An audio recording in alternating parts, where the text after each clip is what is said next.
जय जय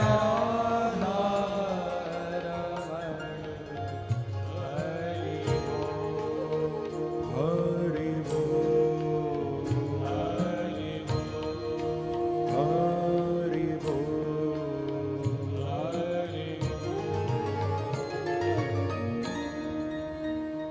बोलो श्री वृंदावन बिहारी लाल की जय जय श्री राधे। परम मंगल श्रीमद् भागवत महापुराण परमहंस संहिता वैष्णव संतों का परम धन श्रीमद् भागवत उन आनंद कंद अनंत कोटि ब्रह्मांड नायक कुंज निकुंजेश्वर श्री वृंदावन चंद्र के युगल चरणों में ध्यान करते हुए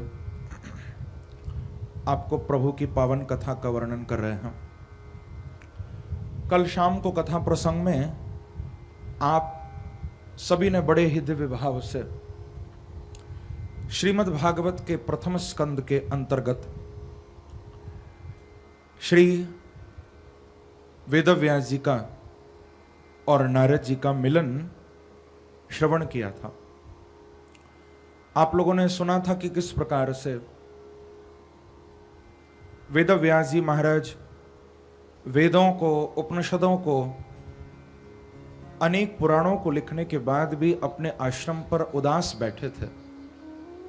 हाँ?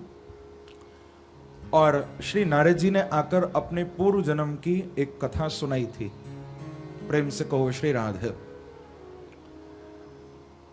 अपने पूर्व जन्म का वृत्तांत प्रसंग सुनाकर श्री नारद जी महाराज ने वेदव्यास जी को बताया कि देखो व्यास जी,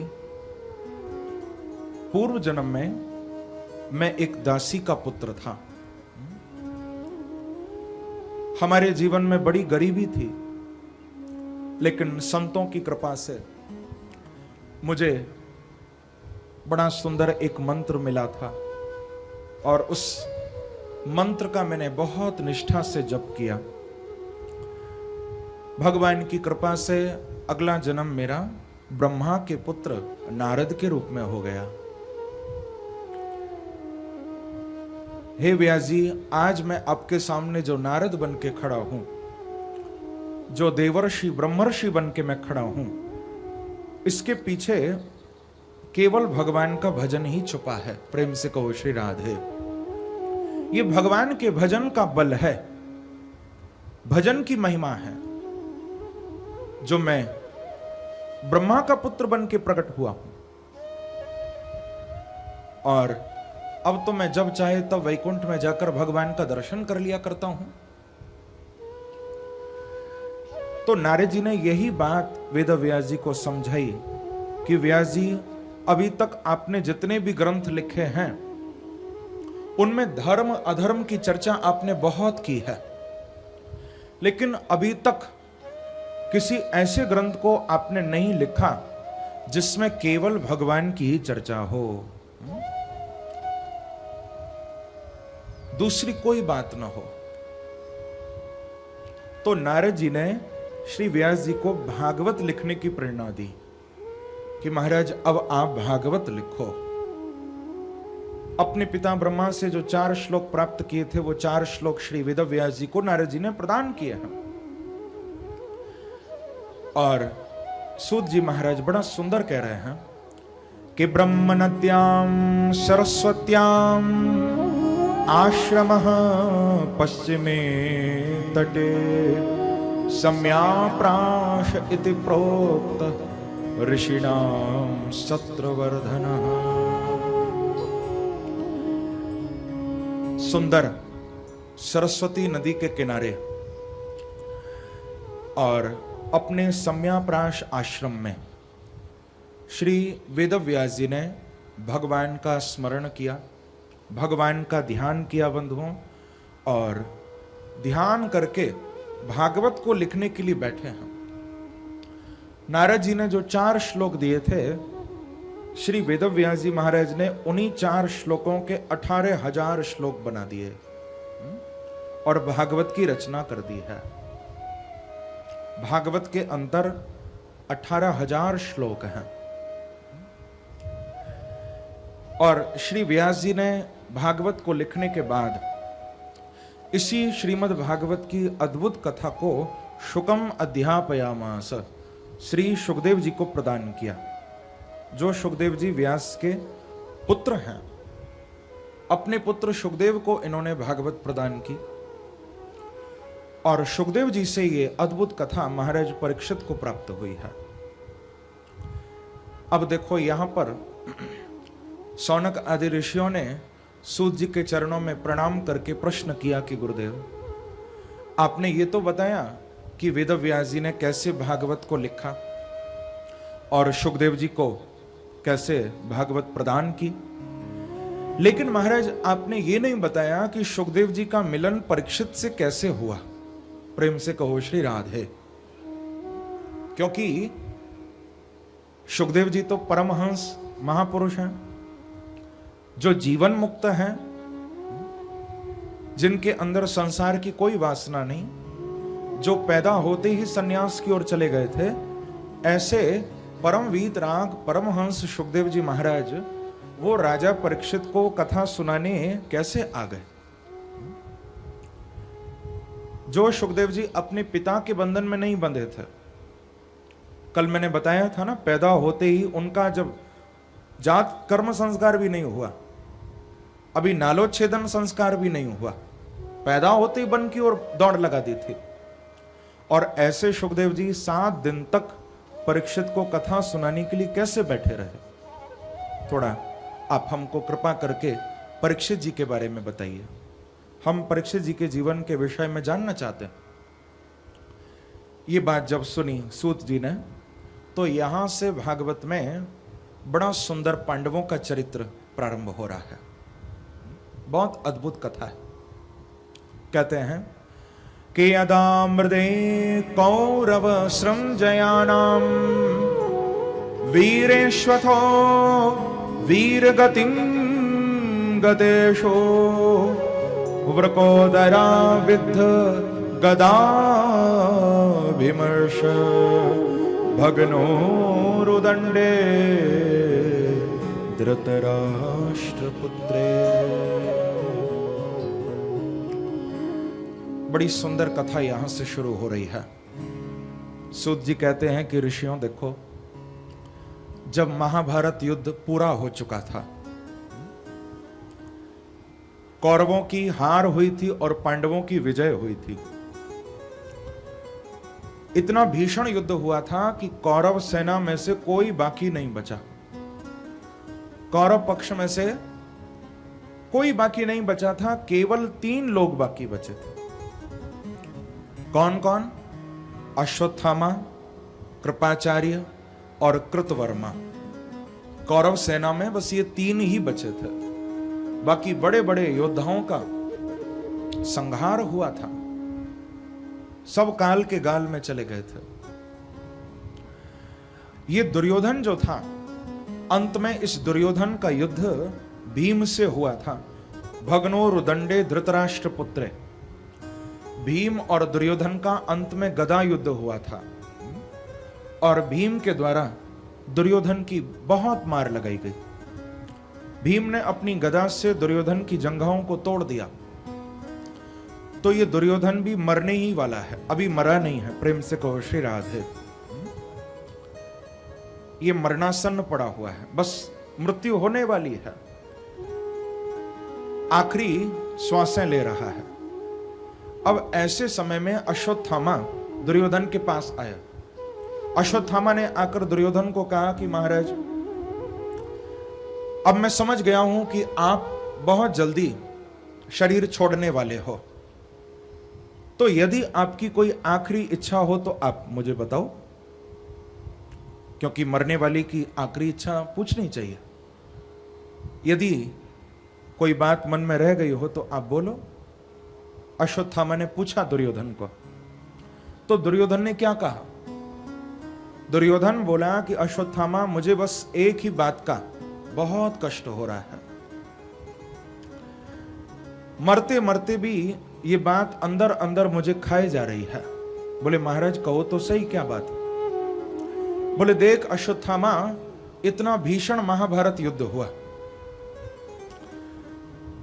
हमारे 100 भाई थे, 100 में से 99 भाई मेरे मर गए, मैं भी मरने वाला हूं, लेकिन मुझे कष्ट है तो केवल एक बात का कि पांडवों में से एक भी नहीं मरा। प्रेम से कहो श्री राधे। मेरे 99 भाई मर गए इस युद्ध में, मैं भी मर जाऊंगा, लेकिन 5 पांडवों में से एक भी नहीं मरा, मुझे इस बात का कष्ट है। तो देख अश्वत्थामा, मेरे जाने से कम तू 5 पांडवों में से एक को तो मार के आ। देखो, जब कोई भला आदमी मरता है तो वो मरते मरते भी भलाई करके जाता है, और जब कोई दुष्ट मरता है तो वो जाते जाते भी बुराई करके जाएगा, वो भलाई करके नहीं जा सकता। आखिरी श्वासें गिन रहा है और अभी भी पांडवों से बदला लेना चाहता है।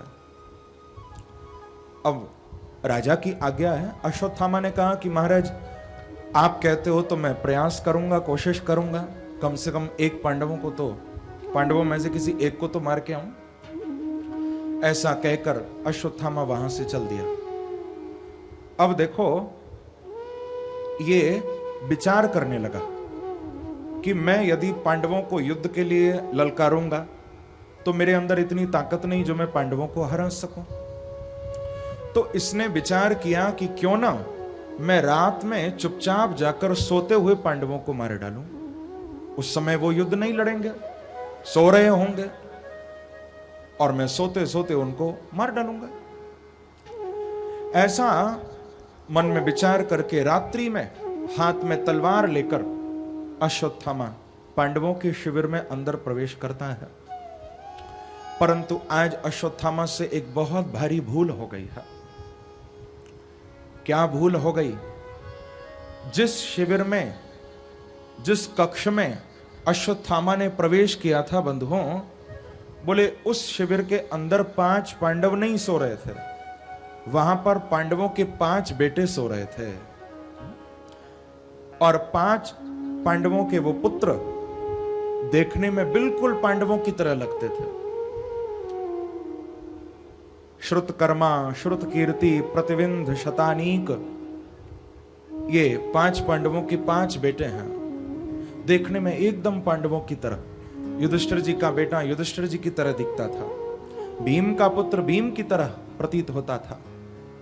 अब भूल हो गई अश्वत्थामा से, सोचा कि ये 5 पांडव ही सो रहे हैं, तुरंत तलवार निकाली है और पांडव समझकर 5 पुत्रों के सिर धड़ से अलग कर दिया, 5 को मार डाला। 5 के सिर अपने झोले में रखे बड़ा प्रसन्न होता हुआ कि मैंने 5 को मार दिया, बहुत खुश होता हुआ वहां से बाहर निकल गया। अब गया दुर्योधन के पास। दुर्योधन को जाकर इसने कहा कि महाराज आप तो एक की बात करते थे, मैं 5 पांडवों को मार के आया हूं। अच्छा अश्वत्थामा, तूने तो कमाल कर दिया। यदि ऐसी बात है तो फिर मुझे विश्वास दिलाने के लिए तेरे पास कोई प्रमाण है? मैं कैसे मानूं कि तूने पांडवों को मारा? बोले महाराज मैं जानता था कि आप यही पूछोगे, इसीलिए मैं 5 के सिर भी लेकर आया हूं। बताओ किसका सिर दिखाऊं? अश्वत्थामा, मुझे भीम का सिर दिखा, क्योंकि दुर्योधन को भीम से सबसे ज्यादा ईर्ष्या थी। मुझे पहले भीम का सिर दिखा, तो तुरंत भीम के बेटे का सिर लेकर हाथ में दे दिया। दुर्योधन ने जैसे ही हाथ में लिया, कसकर के दबाया, वो सिर पिचक गया। दुर्योधन ने कहा कि नहीं अश्वत्थामा, ये भीम का सिर नहीं हो सकता, क्योंकि भीम का शरीर लोहे की तरह, वज्र की तरह था, उसका सिर ऐसे दबने वाला नहीं था। मुझे तो लगता है कि तूने पांडवों की जगह उनके बच्चों को मार डाला है। अब देखो, यहां से दुर्योधन के अंदर थोड़ा वैराग्य जागृत हुआ है। मन में सोचने लगा कि ये तो गलत हो गया, ये ठीक नहीं हुआ। अश्वत्थामा को कहा कि देख अश्वत्थामा, मेरे कुल में तो कोई बाकी नहीं बचा, हमको तो कोई जलांजलि देने वाला, कोई हमारे लिए श्राद्ध तर्पण करने वाला भी हमारे कुल में नहीं बचा।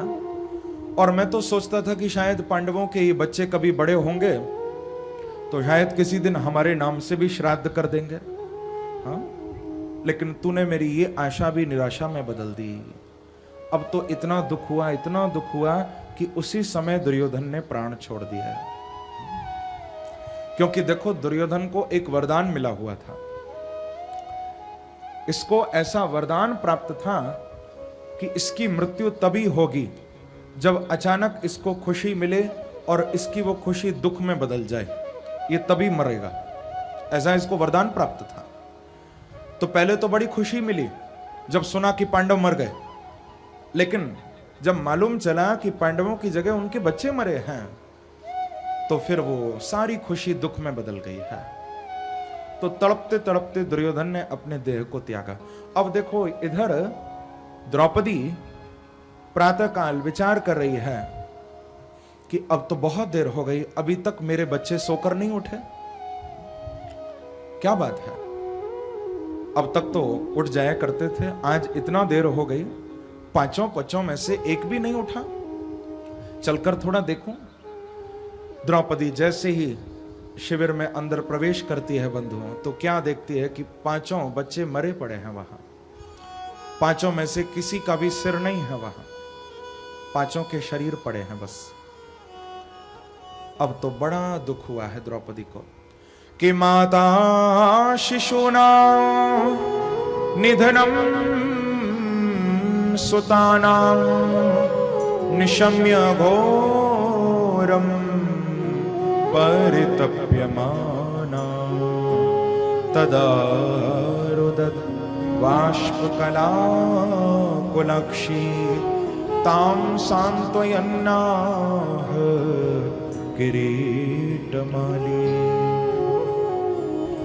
इतना दुख हुआ द्रौपदी को, इतना दुख हुआ, रोते रोते चीख पुकार करती हुई भूमि में गिर पड़ी है द्रौपदी। आप लोग स्वयं सोचो, यदि किसी मां का एक बेटा चला जाए तो कितना दुख होता है, और जिस मां के 5 बेटे सामने मरे पड़े हैं तो उसकी हालत को कोई क्या समझ सकता है। अपार कष्ट हुआ द्रौपदी को, बहुत दुख हुआ। चीख पुकार करने लगी। पांडवों ने जब आवाज सुनी, पांडव सभी दौड़े दौड़े आए। क्या बात हो गई? जब अपने बच्चों को मरे हुए देखा, पांडवों को भी परम कष्ट हुआ। अर्जुन ने उसी समय प्रतिज्ञा की कि जिसने मेरे बच्चों को मारा है मैं भी उसको छोड़ूंगा नहीं। अश्वत्थामा ने दौड़ लगाई और दुर्योधन ने पीछा किया है। जब अर्जुन को आते हुए देखा तो तुरंत ब्रह्मास्त्र छोड़ा अश्वत्थामा ने। तो भगवान की आज्ञा लेकर अर्जुन ने भी ब्रह्मास्त्र छोड़ दिया। दोनों ब्रह्मास्त्र आपस में टकराए हैं, भीषण अग्नि बरसने लगी। फिर भगवान श्री कृष्ण के कहने पर ही अर्जुन ने उन ब्रह्मास्त्रों को अपनी ओर खींचा, दोनों के तेज को शांत किया है।